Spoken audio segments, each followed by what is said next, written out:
In a beautiful day, a man's trekking on the mountain, when suddenly he saw a snake stuck tight in the nest. Didn't think much. He came and helped free a snake from the net.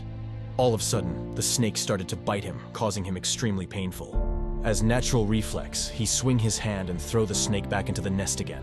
The young man looking around and found a wooden stick, and he used the wooden stick to set the snake free. One man ran by and saw everything. He surprisingly asked, "The snake bit you. Why do you still want to help it?" The trekker calmly replied, "The snake bites because of its nature is to bite. But mine is different. My nature is to help. Remember, don't change your nature because of anything."